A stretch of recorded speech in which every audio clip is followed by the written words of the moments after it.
Strange things happen every day.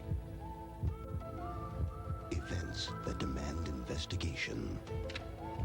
I'm Agent Fox Mulder. This is Agent Dana Scully. We're with the Federal Bureau of Investigation. Some defy logic. That still doesn't explain how an 8-year-old girl can kill 2 grown men. Others are too fantastic to be believed. You believe in the existence of extraterrestrials. But most disturbing are those incidents too dangerous to be revealed. Listen to me, Scully. This thing exists. But how do you... The government knows about it. And I gotta know what they're protecting. Are you familiar with the so-called X-Files? I believe they have to do with unexplained phenomena. Oh my God. I just had something incredibly strange happen. The government knows about it, you know. They're even in on it sometimes. They work together. They're coming again, I can feel it. We found something in the forest. What am I onto? We're talking about a dark network, a government within a government, controlling our every move. Now we're alone on this. There's no one we can trust. We're here conducting an investigation. I have a male and a female who've identified themselves.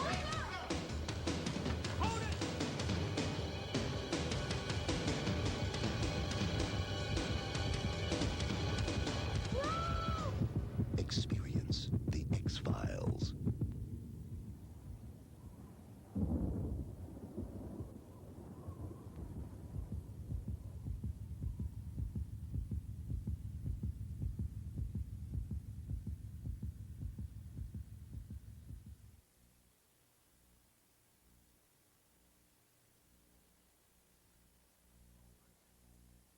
Hello, I'm Leonard Maltin. You know, in the old days of those Saturday matinee cliffhanger serials, the audience had to wait an entire week to find out what happened to its hero. George Lucas went well beyond that. He kept us all waiting years between Star Wars, The Empire Strikes Back, and then finally, The Return of the Jedi. Thanks for being here, George. By the time you got to episode 3, did anything from public feedback or from your own second thoughts change your vision of what the third installment should be? Or is it the way you thought it would turn out?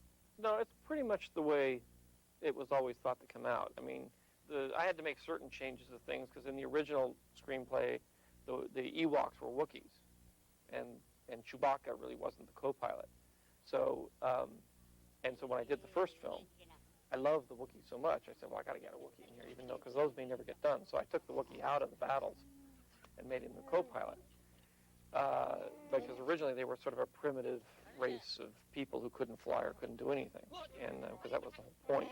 And so I had to figure out how I was going to do Wookiees, and I basically cut them in half and called them Ewoks. But it was you know, a lot of that stuff is all there, but in the original, it was a ground battle and an air battle all together. How did you ever think of Jabba the Hutt? Well, Jabba, it's one of those things. I needed a gangster. I mean, he was in the first film, and in the you know, in the special edition, we're putting back a lot of material with Jabba the Hutt in the first film, in the very first one that we did, and so he was in that. You know, he was this big gangster, and it wasn't until a little later that we actually, because we couldn't do that sequence because we didn't have the time. But when we got to the third one and Jabba appeared, then we did this whole thing of designing that one as a big kind of repulsive character, and you know, we had a lot of designers coming up with various versions of Jabba the Hutt. Was it a conscious decision to move a good chunk of the action for Part 3 into an earthly outdoor terrain?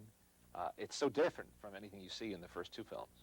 Well, it was. I'm very conscious of the environments, and I try to have at least 3 environments in a movie, and I try to have them as different as possible. And then from movie to movie, I try to have the environments as different as possible.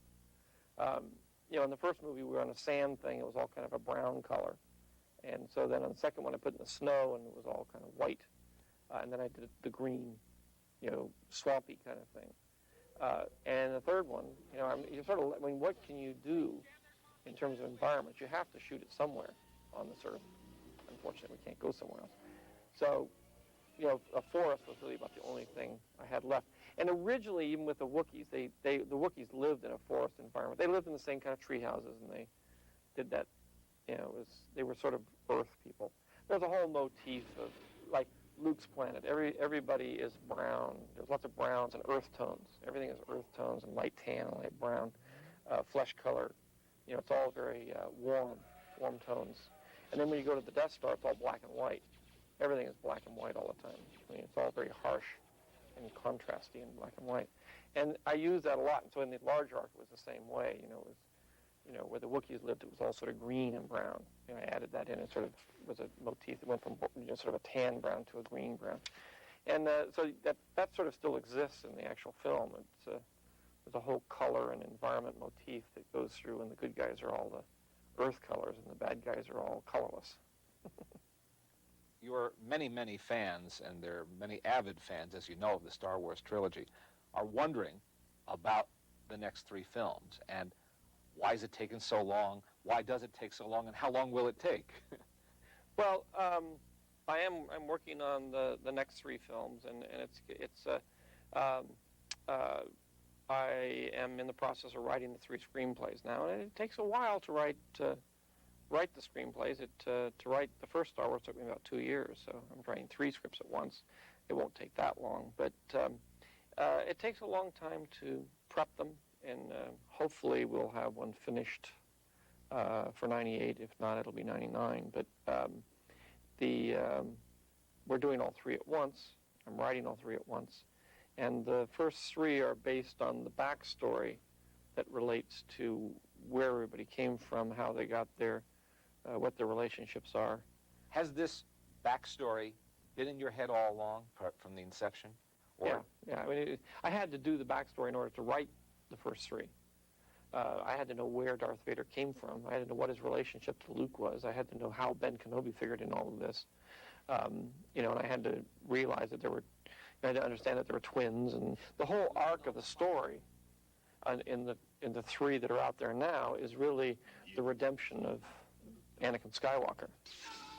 And so the first 3 are really, that I'm writing now, are really about Anakin Skywalker.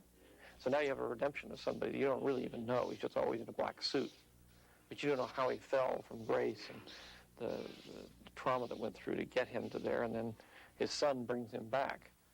But it's, you know, and the real story hasn't even been told yet. What would it take to persuade you to go back onto a soundstage and direct a film yourself? Well, I'd like to direct again. I mean, I'm very interested and still in directing, and there is a possibility I may direct one of the next Star Wars. If I do direct again, it'll be the first one, so that I can set the stage and you know, how everything works for the other directors to follow. But as we approach the millennium, we can look forward to the prequel trilogy. Definitely.